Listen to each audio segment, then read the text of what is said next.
اس اعتراض کا جواب کہ احادیث کا سابقہ تحریری ریکارڈ موجود نہیں تھا، اس کے بغیر لکھا۔ لوگوں کو دھوکہ دیتے ہیں، دیکھیں کس طرح دھوکہ دیتے ہیں، اور ٹھیک ٹھاک پڑھے لکھے لوگ بعض ان کے دھوکے میں آ جاتے ہیں۔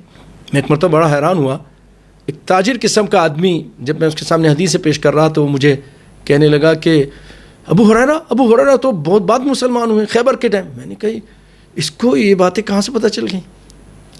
تو یہ پیچھے سے یہ دوسرے لوگ ان کو سکھاتے ہیں، گمراہ کرنے والے، اور یہ سیدھے سادھے مسلمان گمراہ ہو جاتے ہیں۔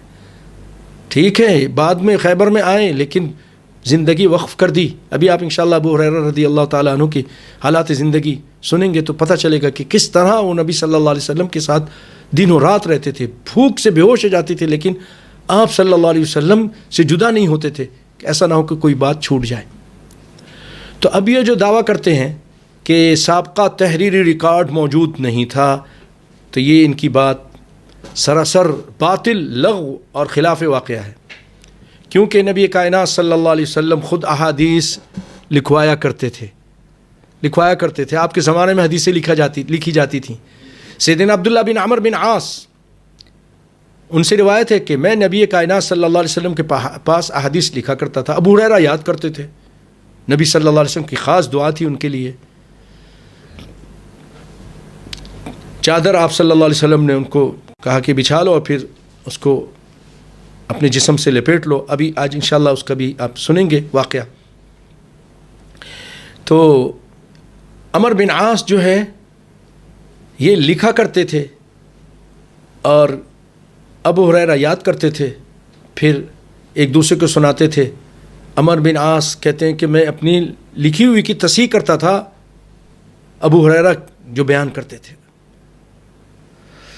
تو لوگوں نے کہا عبداللہ بن عمر بن عاص سے کہ نبی صلی اللہ علیہ وسلم کبھی غصے میں ہوتے ہیں، کبھی خوشی میں ہوتے ہیں، تم ہر بات لکھ لیتے ہو۔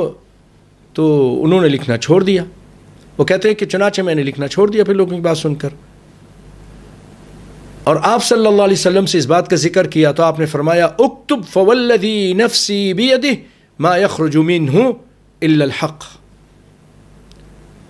کہ تم لکھو قسم ہے اس ذات کی جس کے ہاتھ میں میری جان ہے، ما یخرج منہ الا الحق، کہ میرے منہ سے حق کے علاوہ، اس منہ سے حق کے علاوہ کچھ نہیں نکلتا۔ مسند احمد کی روایت ہے یہ۔ اس سے یہ پتہ چلا کہ نبی صلی اللہ علیہ وسلم حدیث لکھایا کرتے تھے، اور یہ پرویز صاحب کتنا جھوٹ بول رہے ہیں اور آپ ان جھوٹوں کے پیچھے چل رہے ہیں۔